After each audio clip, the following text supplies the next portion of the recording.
Tara here with Monarch Training. This video we're going to cover a bunch of different accessory movements you might see come up in a program from us or somewhere else. Don't forget to subscribe and enjoy. So first up, one of my favorite pieces of equipment, the GHD. The GHD stands for Glute Ham Developer. And the fact that most people use it for sit-ups drives me crazy. So Glute Ham Developer. Couple different ways you might see it programmed from us in order to use it. The first one is hypers or hyper extensions. You might also hear them called back extensions or hip extensions. It's the same thing. All that really happens is we're going to keep our back flat, hinge at the waist until we're about a 90-degree angle there, then come up until we're parallel to the ground. You can do this one with weight, with a bar on your back. You can hold a plate. You can do it a bunch of different ways. Another good one is just come up to the top, pause, hold it. Going further, a little bit harder now, a Glute Ham Raise. What we'll do here is essentially a hyper, and then as we come up, once we get to parallel to the ground, we'll continue by flexing at the knee and coming up until we're in a kneeling position. Now with this one, very common mistake is people will keep their hips hinged and kind of try to pull their butt back. Try to squeeze your butt and bring your chest up. So hips should be fully locked out. If you want to make this a harder variation of that, just come down to parallel to the ground, pause, then come up from there instead of getting that little bit of momentum out of the bottom. Next up, the box step up. This one's popular for scaling box jumps or doing a little bit of unilateral work. Great for building into pistols. I also like to do these warming up for pistols, doing lateral box step ups. I find it helps me. But when we go to do them, a couple key things to keep in mind. Keep your chest up. We want to be pushing off the leg that's on the box. So a couple common mistakes that happen is dropping the chest forward and kind of rolling into it. Next would be letting your other foot touch the box before fully locking out the main leg. So essentially we're just kind of hopping up and doing a air squat on the box. Next would be pushing off that back leg. This again is an accessory movement.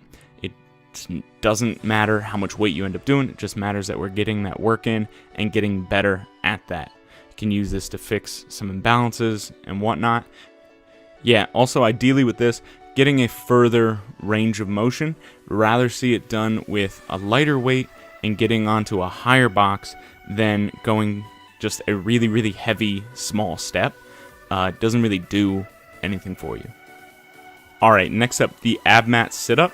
When we go to do this, quick standards wise, our shoulders touch the ground in the back, and then when we come up, our shoulders will come past that plane of our hips. So full range of motion there. Now, an ab mat sit-up is different than a regular sit-up because it allows for a further range of motion. Our spine is not shaped completely straight. There is a little bit of an arch in it. So what that ab mat does is allows us to go to that full extension there instead of just being stuck at the flat ground. Now, with that being said, most movements in fitness, we want to be bracing and keeping that hollow body position or whatever you want to think. For this, it's important that we don't.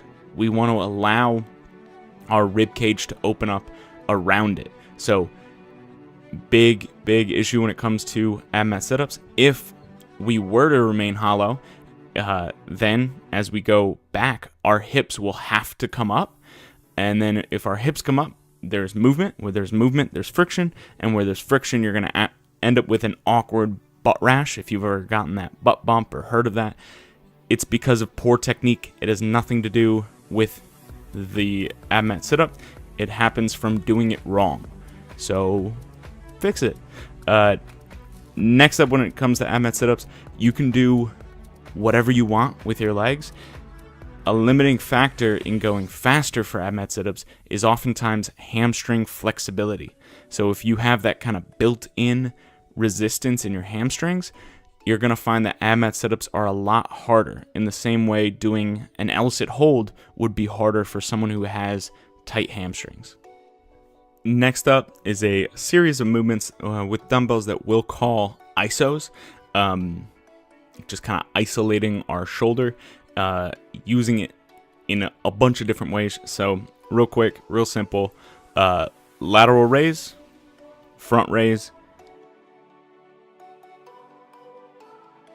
V up means making a V motion in front of us there, coming out to the side with our thumbs up. V down is the same thing, but our thumb is facing down. And then last up, reverse flies. For that one, keep your back flat, hinge at the waist as if you were doing a good morning, and then just come up out to the side, pinching your shoulders back. As we go to do these, again, accessory movement, prefer to see this done light, and will be done in higher reps, just trying to keep those shoulders healthy. All right, next up, three-way curl. This is my favorite bicep exercise. So we do a ton of pressing. If you do any type of strength sport, you're most likely doing a ton of pressing and not very much pulling, at least pulling with a bent arm. So when it comes to that specific bicep work, if we look at a sport like CrossFit, you do strict press, bench press, push press, jerk, a snatch when you get it overhead, handstand push-ups, dips, regular push-ups, a ton of stuff. And then when it comes to flexion of the arms, you do chin-ups and then strict muscle-ups. That's the only times where you really get them. So we're going to hit kind of all the heads of the three kind of muscles responsible in terms of keeping that elbow flexion healthy. So we'll do curls with our palms facing up, our palms facing in, and our palms down. So that'll get all of them. When it comes to these, do them lighter for really high reps. Oftentimes, I'll program it for 3 sets of 60. So it would be 20 with the palms up, 20 in, 20 with the palms down. And that sucks. You feel that pump. So last thing I'll say, the reverse curl with our palms down is often a little bit harder.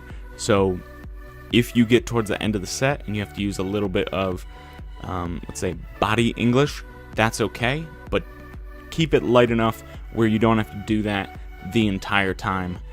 You're not really getting the point of it. Don't kip on a bicep curl.